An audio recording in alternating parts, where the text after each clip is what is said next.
Hey everyone, welcome back to Anthony's Career Advice. I'm Anthony and I'm here to try to provide some, you guessed it, career advice. So today's topic is something everyone here has probably Googled, has probably hashtagged, has probably tried to figure out. And today I'm going to try to help dissect that buzzword, passion, right? We all love it, but we also all hate it at times. You know, it's proven that maybe one in 5 or 2 in 10, roughly about 20% of the population really know and understand at a very early age what they're passionate about and can tie that into some form of work. So what happens for the rest of us? I can tell you right now, I am not in that 20%. And if you're watching this video, chances are you may not be as well. So how do people like us navigate these waters, especially when social media, when the news, when sometimes our peers, our colleagues, or even just, office talk always say the same thing: find what you're passionate about and do it. But there's a reality that what if what you want to do doesn't generate revenue?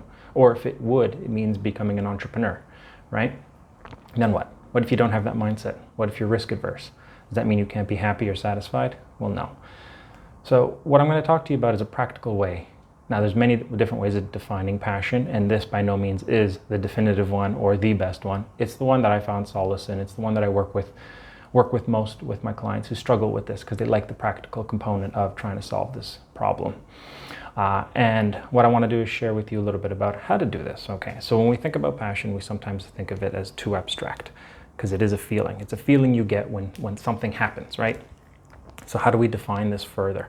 Here's how I've thought about it, and I'm going to piggyback off of a theory called being in a state of flow. Okay, so when we think about being in a state of flow, we're looking at an axis. So it could kind of look like this, right? There's a vertical axis and a horizontal axis. And each axis has its own definition. So the vertical one, we'll call this the challenge or the problems. And then the horizontal one will be skills or strengths. That's how I'll refer to them, okay?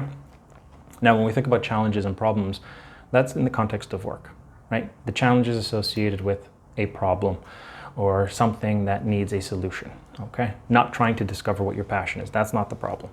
And then the bottom, the horizontal axis, is the skills or the strengths that you have. So when we think of a sense of career satisfaction or being in a state of flow, which can sometimes be loosely defined as being in passion, they kind of intersect at a point that makes the most sense. So if we visually think about our axis, it's like this and like this.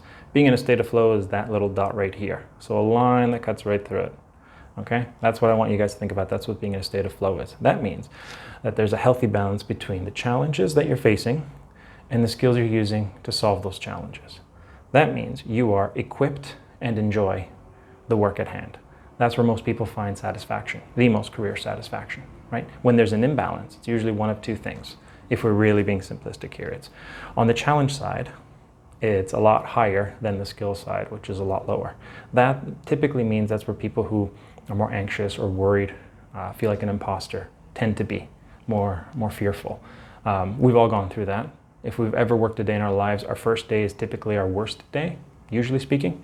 Depends on how your last day goes, right? But if we're thinking about it in general terms, your first is usually your worst. So you're thinking about it more of a novice. So we've all experienced that, so we understand what that means. And then there's the opposite. What if this challenge level is low, but the skill level is high? Usually means that you've plateaued. It means that the work that you're doing is far below what you're capable of doing.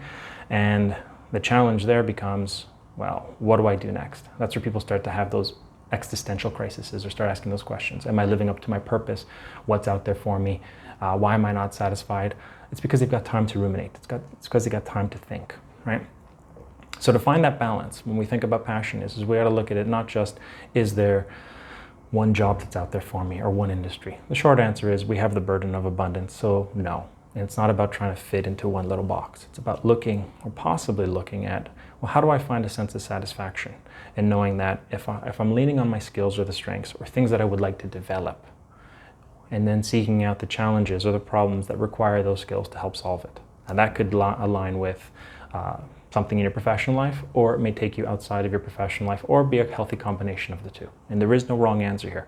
But what's important is to be able to say, if having a discussion about passion, understand that it is about what you bring in order to solve the problem of the day. If you think about it from that way, you may reduce your level of stress, your anxiety, and possibly have a little bit more clarity. So that's my practical definition of passion. Please rewatch this video, see if it makes any sense. If not, as always, comment below, let me know your thoughts. And if you think that this video has provided you with any sense of guidance, support, or help, please like, share, and subscribe. Until next time, have a great day, everybody.